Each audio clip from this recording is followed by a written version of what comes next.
Thank you so much for coming here. I always appreciate when people arrive at events this early in the morning. I have a newborn baby, so which means I often wake up at 6 a.m., but I assume not all of you do. If you fall asleep, don't worry. I'm not wearing my glasses, so I can't actually see beyond the third row. But if I feel like there's a larger amount of you who does that, I perhaps will try one of my Turkish jokes about a Turk and an Irishman that walked into a pub. But obviously, Turkey is one of these countries that is very difficult to analyze and forecast, not just because it produces more news items in a single week than actually a lot of the countries in the world does in a couple of years, but also its politics and its culture wars are so fragmented and polarized that the things you read, the reactions you get, or the thoughts that are put out domestically tends to be extremely polarized and theatrical. So I often say that perhaps analyzing Turkey might go through deploying literary theory, not so much so political theory, a Shakespearean stage that is unfolding, and some Aristotelian analysis of different actors and how dramas unfold in politics and discourse is perhaps much more helpful with some of the more traditional political scientific approaches. By the way, I personally hate PowerPoints. There's only a few of them to help you going. So we'll be able to engage much more directly on that. So what I really like to do is over the next 30 minutes or so to give you, if you like, a broader framework, because some of you would have a lot of experience and expertise or exposure to Turkey at various levels. Some of you might not at all, besides perhaps a quick trip or a couple of the news items that you read about President Erdogan, who is always in the media one way or another for a talk that he gives. So after that, hopefully that will give us enough time to perhaps engage in some of the specifics that I said that you want to expand more, or some areas that you work on and you're much more interested in. So obviously, where we are now in terms of the political reality and what you see unfolding is AKP revision. There were two elections in 2015, as you can see in the slide. In June elections, AK Party has seen a vote drop for the first time in 10 years with a substantial 9% or so, and it saw votes around 40%, which was a serious shake-up call for the party. There were multiple reasons for that. Obviously, there's been a lot of questions around the authoritarian turn that the party has taken post-2011, particularly since 2013. And there's been a lot of social unrest in the country reacting to the party. But one of the most crucial elements of this, two factors have caused that vote drop in June elections. One of them was that the President Erdogan's push to enhance his presidential office in traditional structures, power in Turkey is executed by the prime minister, so the president assumes a much more ceremonial role, balances all the parties and holds constitutional priority but not necessarily in executive power. President Erdogan, however, since he assumed that office, wanted to be much more directly involved and has been wanting to shift the whole system to accommodate a much more executive presidential system in the likes that we see in France or US and different models of it that are across the world, which would be a historic shift in Turkey, particularly for the last 50 years of its constitutional arrangements and political arrangements. And that has costed party significantly in the sense that if you all of a sudden see worsening human rights conditions in the country after perhaps 8 years of substantial positive reform that the party pursued, substantial social openings that it has created on issues which nobody has really touched before in Turkish history, with that shift in post-2011 elections, it started losing a lot of other votes that is not part of its core constituency, or perhaps around 30 to 40%, but liberals or people who are culturally, religiously conservative, but could have voted for other parties as well. It started losing them. It also started losing Islamist votes as well. For various of the crises that emerged, particularly the corruption allegations that have emerged and the clashes that the AK Party has been having with influential Gülen movement within the country and outside of the country, that has meant a shrinking vote pattern for it. The other factor, which was really substantial, is the Kurdish politics. HDP, in 2011, they had entered the elections as independent candidates, decided to come together and run as a party, as this Kurdish bloc, and for the first time, pursuing a language of Turkey for everyone, not again lapsing back into ethno-nationalist separatist discourse, which is we want to create a Kurdistan, come what may we will have it. That has meant that the HDP was able to play the card of saying, if you allow us to pass the 10% threshold, which a party needs to be able to be in the parliament, we will be, because of the vote fragmentation and the levels, we would be able to stop President Erdogan's ambitions. Because unless we enter into parliament, AK Party, because of the representational system and how votes delegate MP numbers, AK Party would be able to have parliamentary majority, thus could actually, on its own, unilaterally shift the whole system into presidency. So that's why all of a sudden we have seen a historic jump from some 6% or so for Kurdish politicians to more than 10%, 13%, doubling the votes in a really promising kind of momentum at that moment, in the sense that finally we said, well, we're moving towards this cosmopolitan Turkey that is able to imagine citizenship among all these different ethnicities that are within the country into good governance, rule of law, and democracy for everybody. And that has come at a huge cost for AK Party, because for the first time it started losing substantial Kurdish votes. In fact, the party had already gotten, in the last 5 elections before that, more votes from Kurds than the Kurdish separatist political movement, which was also telling that sometimes perhaps we don't necessarily understand the complexities of Turkey now, mono languages of Turks versus Kurds, etc. But when we then came into the June elections, it became clear for the AK Party that the party had to adjust and adapt within such a critical phase where we have seen a tremendous lapse in deteriorating conditions relating to Syrian crisis.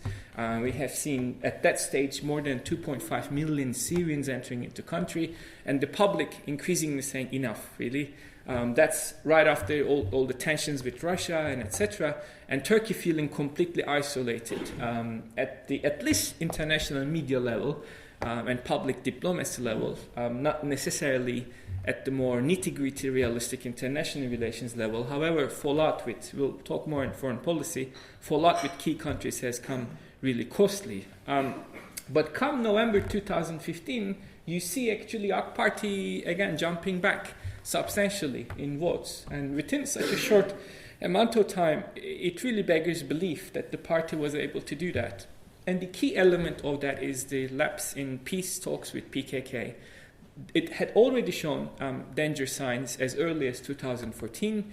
There were already a lot of analysis within security and defense circles that these peace talks are not maturing, they're not taking into the next level, they're not formalizing, and there were every signs that changes in Syria and Iraq that was giving more opportunities for PKK-related groups to create this kind of emerging Kurdistan was about to trigger a new level of insurgency, a new, if you like, moment for the Kurdish moment in history that would have a knock-on effect for Turkey. And similarly, the US policy and short-sightedness of fighting IS at any cost, Daesh as they call it, as if calling them in Arabic acronyms insults them. I don't know who gave them that idea. But fighting ISIS at any cost with no having strategic plan over Syria or stabilizing Iraq, and ISIS being an insurgency that originates in Iraq, had a huge negative fallout for Turkey, in the sense that the same groups Turkey has been trying to settle peace and contain was now being empowered with new weapons and training and networks and an international momentum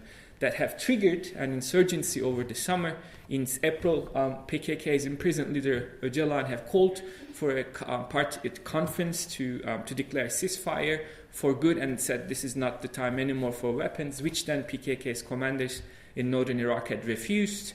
And when also President Erdogan has increasingly realized the huge drop in votes from all directions, including Kurds, incentives to maintain that extremely costly process of peace after 35 years of conflict with 45,000 people dead, the value of that peace talk has really diminished for the governing party. And when PKK declared the end of ceasefire right after June elections, 85 Kurdish politicians made it into parliament in a historic development, but somehow PKK thought that was the time to declare independence in certain parts of Turkey and started attacking, and the government responded with the heaviest-handed, the most disproportionate way it could have done, because it no more had any more incentive to maintain the precarious peace. Not only that, it has genuinely saw a huge threat emerging because of developments in Syria and Iraq, and President Erdogan dropped the crystal ball, and the outcome of that, as we'll talk, has been tremendously dangerous for the country. But that has meant that substantial number of people who had got angry at AK Party for all of its failures over the last 3 years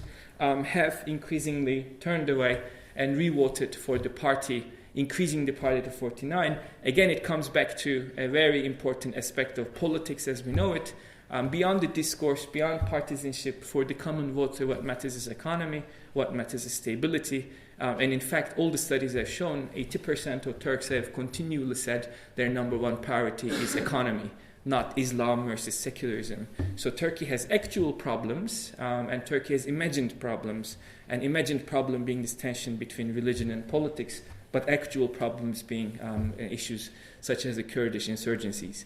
As for the opposition parties, which is a interestingly boring story, the same leaders who have been leading CHP, which represents a bloc of 20-25% of votes, representing mostly what is called white Turks or Turks on the shoreline, or Turks with a much more legacy of believing in Atatürk's, the vision of the Turkish the Republic, the founder of the Turkish Republic, maintaining this old version of laicite or secularism, which is not to be confused with how we understand secularism to be in the UK, with really hardly any performance. The party's leader remains in office, which is a really underwhelming story of yet another Turkish political party, claims that doesn't have the same authoritarian tendencies as the AK Party, but still has a leader that cannot be challenged and actually replaced, with no actual political vision except to maintain its identity politics.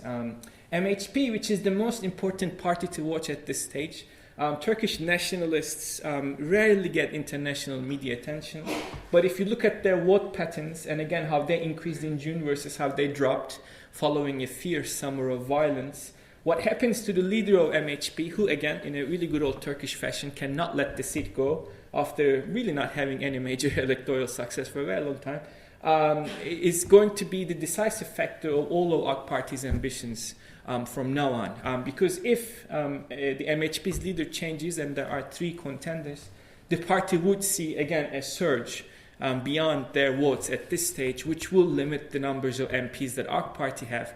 So therefore would tremendously limit AK Party's capacity to hold substantial number of seats it needs to push through substantial agendas that it has.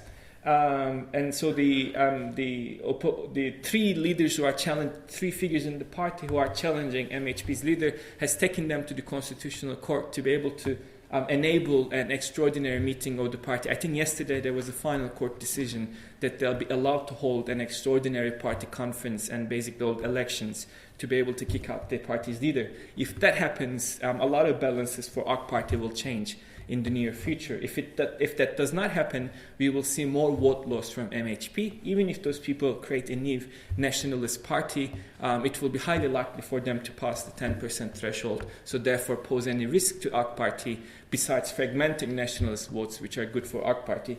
As far as HDP is concerned, its promising discourse and language before June elections has kind of disappeared with this violent summer and onwards. Some of it is because it has been caught between PKK and the AK Party government in a really difficult task, trying to reach both to its new Turkish voters, but also its constituencies from a traditional kind of separatist nationalist, Kurdish nationalist framework. And in the process, we are seeing a vote loss. In fact, current studies have shown a further drop down of the votes. If there was an election today, or if there is some sort of an early election, HDP is likely not to be in the parliament, but AK Party is just pushed aggressively with the support of CHP and MHP to be able to challenge the immunity of a certain number of MPs who are accused of certain things.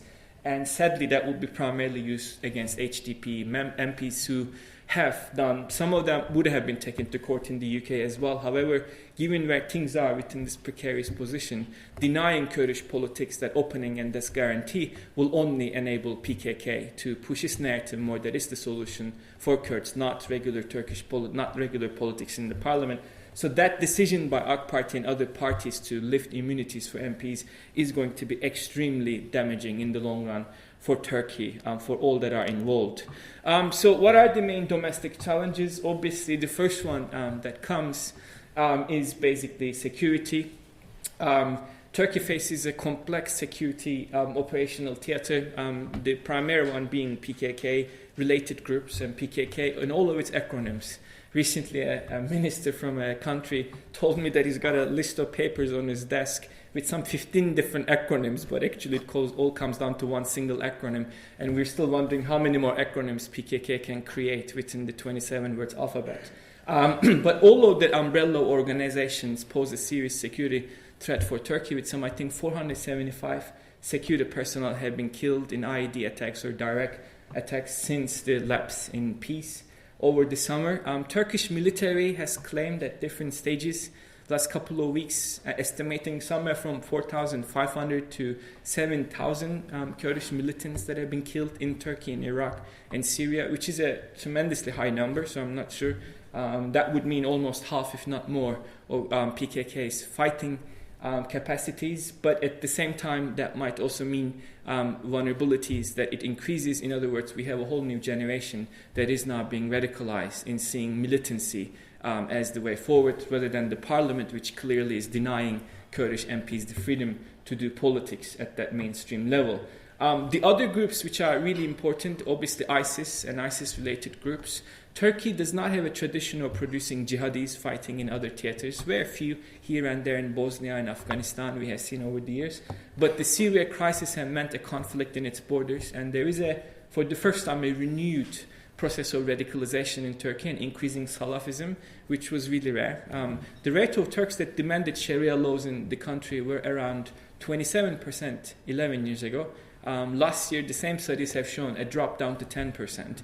And we can explain more. Why is it that actually demands for Sharia has been declining in Turkey? But at the same time, with all of the chaos in the region and political chaos that has been unfolding, we are seeing a new wave of radicalization. And in fact, we have seen suicide bomb attacks by ISIS on strategic venues, first targeting Kurds, which then galvanized this Kurdish-Turkish crisis effectively, and then targeting touristic spots, which then is causing a major drop actually in tourism industry. This summer, the bookings are already lower than they have been for the last 13 years. So that is going to be, sadly, a reality for Turkey to manage. And the third one is extremist leftist groups, which have been guilty of attacks towards particularly American embassy and the Turkish police in Istanbul and few areas, but they are there alive and kicking. Al-Qaeda is currently following a calm process of let's calm down a bit in Syria and let's act like a state and we'll emerge kind of policy with its allies within Syria. At the moment, even though they are clearly operating from Turkey, have networks for their Syria and Iraq efforts, there is not necessarily an immediate threat of attacks, but at the same time, the competition between jihadi groups, the vain human nature, even though you're claiming to be fighting for Allah, there is still a vanity of, but we're fighting better than you for Allah. So that kind of Al-Qaeda and ISIS thing might very well play itself out in Turkey with some more theatrical attacks. Structural chaos, which has been a main challenge. Appointments have been on hold for a very long time in the country. A president that is larger than life and larger than constitutional remits have meant that it has created a continual friction. We have seen how Davutoğlu and Erdogan have continually clashed. When Davutoğlu was appointed, I said in so many of my analysis that actually that is going to be a huge friction. And I do remember a substantial number of people thought, no, it's just Putin and Medvedev, you are giving him a lot more credit than you are. And AK Party is a very complex political group for so many reasons. So his ousting, and in its theatrical nature, was surprise but not unexpected. House of Cards Ankara is much more dramatic than Francis Underwood, but played out much more sophisticatedly as well too. So that unfolds within the state structures. There are bureaucratic challenges that are created with power shifts. So at the moment we are now in a de facto presidential system. De jure, that's where the questions begin. And the tensions between AK Party and Gülen movement, with clear networks in judiciary and the police, have meant massive shifting of thousands of police officers and bureaucrats across the state structures and decommissioning some of them. That has created a lot of weaknesses structurally for the government, which we'll see if they'll be able to replace with and actually patch up. But the main tension that really hits the media but also intensity is the social tensions.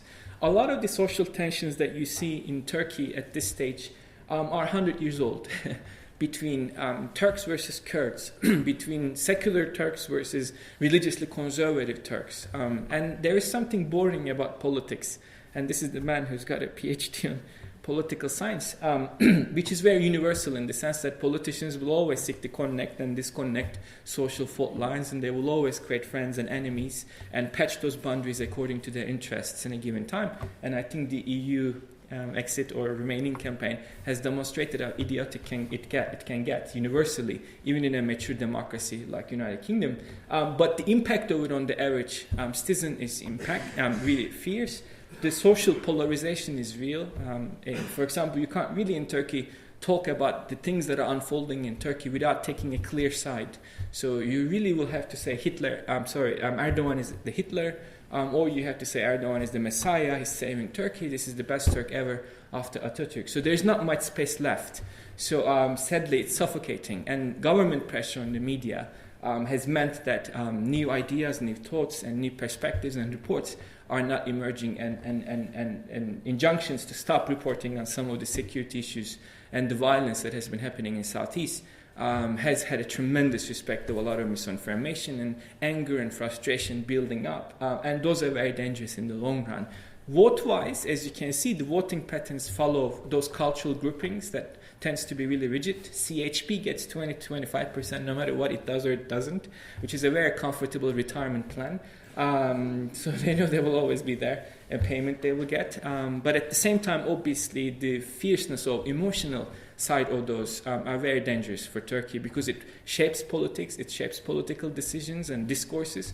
Because Turks wanted to be on the global stage for so long, and now that they are, everything they say in domestic politics gets amplified in international world, which often they don't mean as such, but it takes a lot of calm-headed Englishness to kind of decipher the excitement in language and say, actually, what is the language versus what is the actual reality and policy here.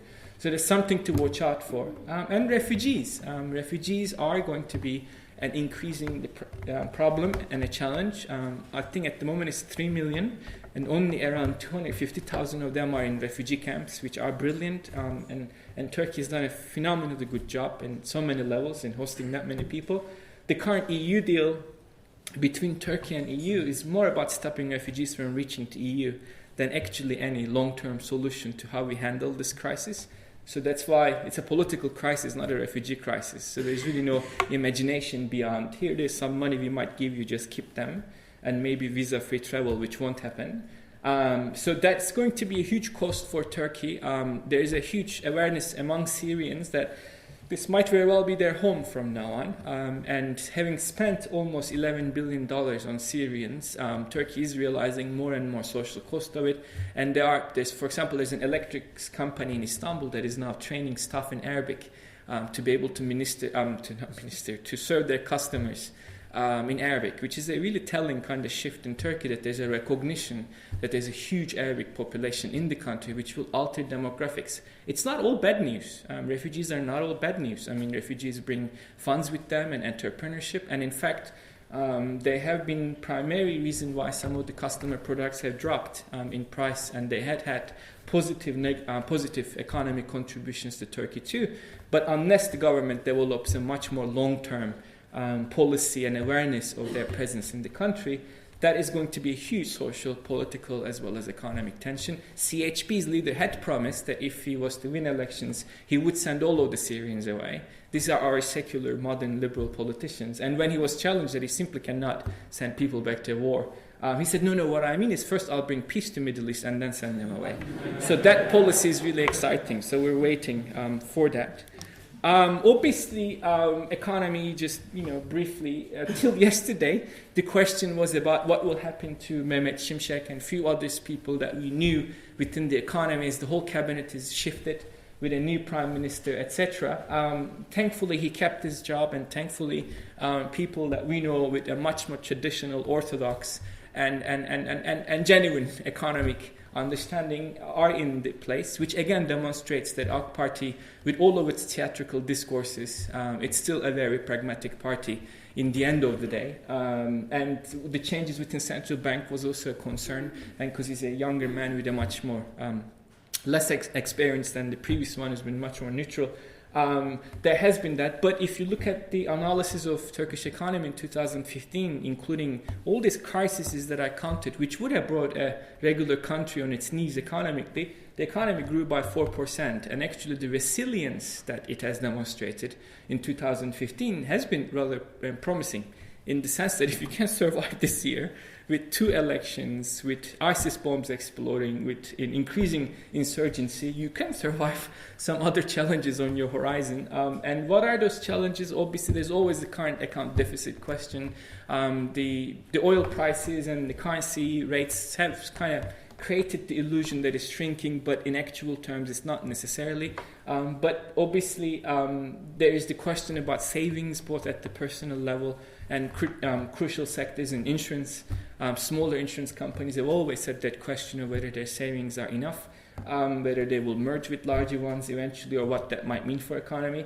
But at the same time, I think there is an overall sense that as long as the structural reforms that have been started and promised by Mehmet Şimşek and people like him within the AK Party continues, which seems like it will continue, there should be, if you like, a focus on employment as well as savings and outputs and savings, which will hopefully patch up some of the weaknesses. But again, the core question comes down to governance. Turkey remains to be an attractive market for so many reasons, and its consumer data is also increasing as well. With the increase, I think, of some 30% in the basic income levels, we will see a lot more of that at the consumer level as well. This is a really helpful chart. This is a really simple chart to help you how easy it is to execute a foreign policy in the Middle East nowadays. He's a Lebanese-British architect who also does comedy, and I really like. And he said, note, Palestine and Israel were discounted for the sake of simplicity. That's the simplest of our problems nowadays, which says something to us. But if you are Turkey in the middle of all of these kind of really complex relationships, it's extremely difficult to develop a consistent foreign policy.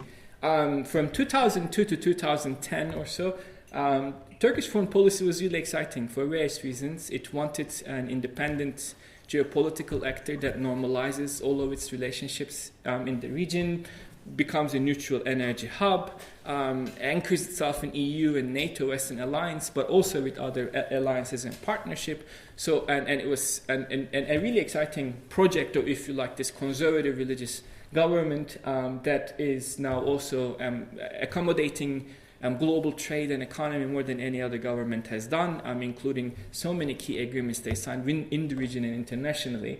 So that's why there was a talk of the Turkish model, and there was a really exciting momentum around it, and a lot of really positive work. Then the Arab Spring came, and that has caught Turkey off guard.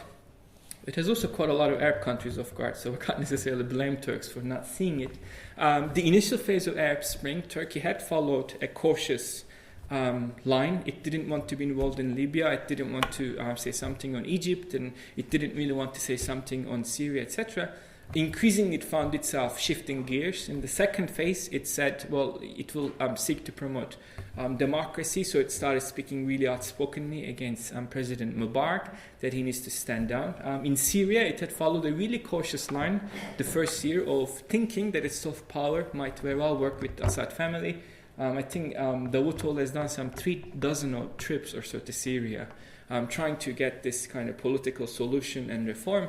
But eventually it reached a point where it called off all of the relationships, particularly after the chemical weapons use, and increasingly have taken a much more proactive part in operations and international work on ousting Assad, which was, again, a short-sighted perspective in the sense that a lot of analysis that had said misleadingly that Assad has only a few months in power, like Gaddafi or Mubarak or Bin Ali, etc., was horribly wrong. But in fact, we did that in Libya. We don't talk about Libya anymore because we kind of did something we didn't follow up, so it's going to be a much larger pain in the future. And increasingly you have seen, because of the domestic political intensity, AK Party taking a much more harsher line when Muslim Brotherhood government was ousted, which is the third part of the Arab Spring. It has found itself in clash with a much wider international perspective because it had seen the Sunni political emergence in the Middle East, in Tunisia, in Egypt, etc., as a new opening for itself.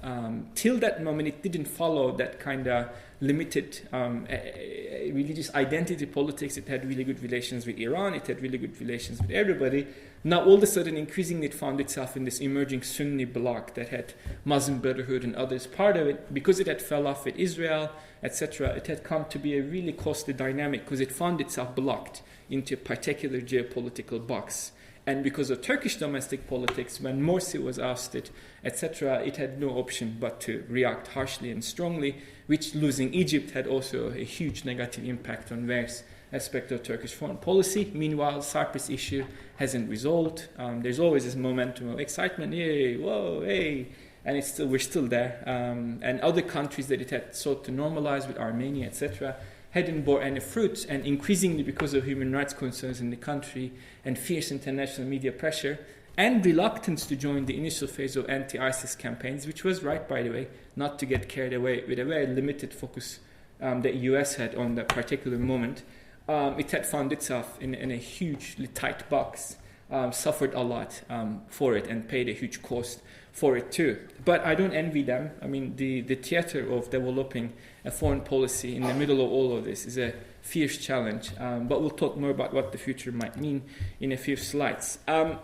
So what this really all means in terms of the near future, I come from a school of analysis that doesn't really dare to talk more about than a year or two in terms of future analysis, because we have learned that lesson 5, 10, 15, 20 years analysis. It's great for Turkish coffee cup readings, but when it comes to taking hard decisions, it isn't really that great. I think domestic politics is a funny one. Clearly, the new government is going to be much more under the direct engagement of President Erdogan than the last one under Davutoğlu. That friction is not going to be there, which means that his personal agenda and supported within party that this should shift into a presidential system will dominate. They can do that through a referendum. They can do that through a unilateral kind of push within the parliament or new elections that they could ask for as part of that whole process. At this moment, I don't think they can pull that. So what they will have to focus over the next couple of years is going to be delivering economically, delivering on stability, and normalizing tensions and so many aspects of it. And sooner or later, they will pursue a Kurdish opening once again. Sooner or later, they will have to calm down the military aspect of this and actually highlight the political side of it. But in the immediate future, the Turkish politics will be stuck on the presidential issue. And all the dysfunctional opposition groups and all of the social polarization would mean that as soon as Erdogan starts playing identity politics around religious conservatism, and as soon as the opposition parties attack once again on him, he's going to win. His patterns are so, I don't know why opposition parties still don't wake up to how AK Party won election after election with the same strategy, which is very disheartening. That would be the focus of domestic politics. Sadly, the campaign against lifting the immunities of mostly Kurdish MPs is going to be turbulent and it's going to be harmful. And if there was a snap election, there's a high chance the Kurdish party will not make it into parliament, which would add a whole another political tension in the near future. Domestic challenges actually where things are much more precarious. Security is set to be really vulnerable, both from PKK and all of the acronyms that goes with it, as well as ISIS and other jihadi groups and the leftist groups. Multiple reasons.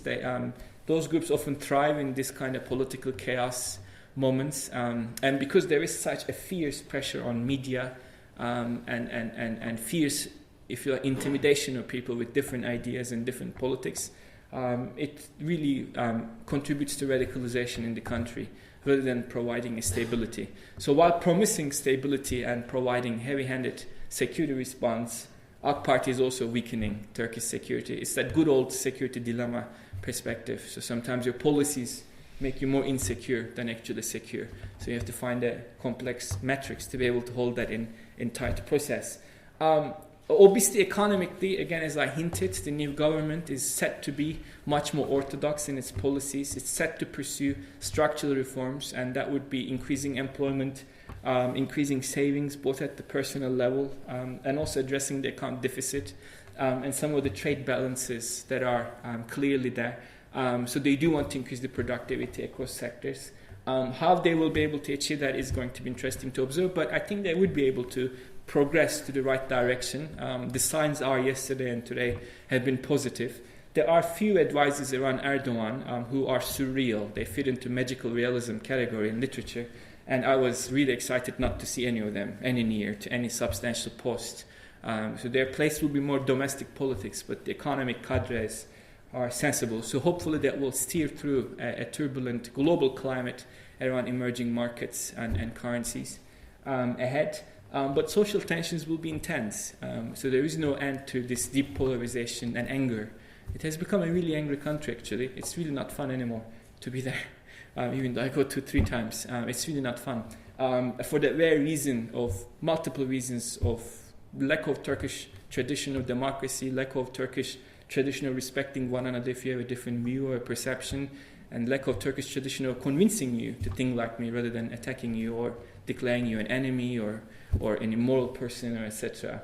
So sadly, unless there's a civil society, unless there's a non-political force that comes in and ushers a new generation, a new way of looking at identity politics based upon individual citizenship and individual respect, it's not going to happen. It's a deeply tribal society, and new tribes are emerging, old ones are consolidating.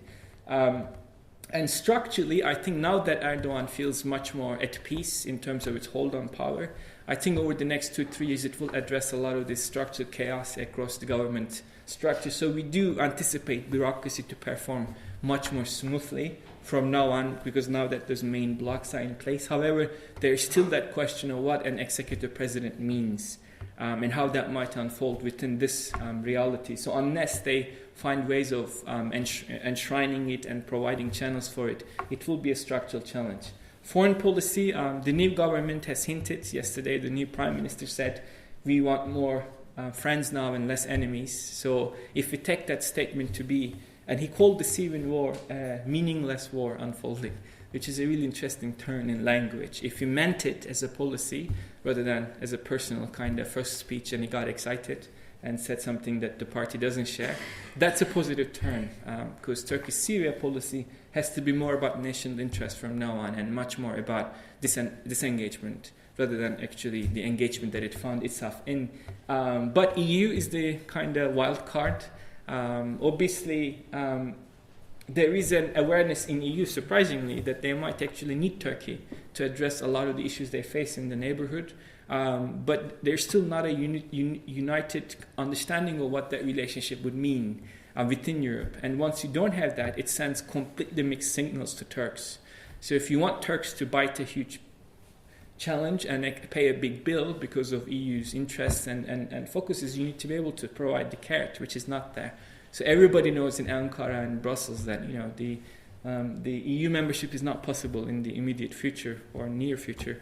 Like Leonard Cohen says in a song, and everybody knows that the deal is rotten, that old Joe is still picking cotton. So that's pretty much kind of where EU-Turkish relations are. It's strategic to maintain the process for both of them, so that's why they're not going to call it off, but you will see much more constrained relations ahead. I don't see new chapters opening beyond what has already been, and I don't see a willingness within EU to progress this issue for complex but understandable reasons at certain levels. So I think we will see a freezing and on and off problematic, on and off particularly helpful policies between EU and Turkey. Turkish and American politics, which is really important, relations. We'll see what it might mean with change in governments. If it's Donald Trump, it's a whole another world. None of us are ready for it. But I think if it's Clinton in power, then I think there might be a much more pragmatic approach. And at the moment, things are not bad in the sense of US, DC and Ankara understanding on key issues that has been charging their relationship. But the US supports the Kurdish groups that are directly related or run by PKK. It's still a sore point in Turkey, and it still actually undermines Turkey's security tremendously. But how Turkey then will seek normalization with Egypt, with Israel, Israel has advanced a lot more as normalization than Egypt. I think Turks and Egyptians are very similar, so it's very difficult to move on from something. But I think Turkey and Israel are very close, and that will happen. And Iran and Turkey are always going to be relationship that is held together by geoeconomic interests, but always potentially at risk of a much wider tension. And Russia and Turkey are not likely to normalize in the near future for various reasons, and Putin being Putin, Erdogan being Erdogan primarily, but also the geopolitical resurgence of Russia and their entire new focus will bring more and more constraints on Turkey and tensions on that, and potentially Armenia and Azerbaijan over Karabakh could see new proxy tensions between Russia and Turkey, just as what we are seeing at the moment. And if Russian resurgence impacts Balkans more, as we forecast it will, then that will also have a negative impact on the relationship between the two. So I'll end here. So hopefully that has given you enough that you can handle such an early morning gathering and take questions. Yeah, thank you very much.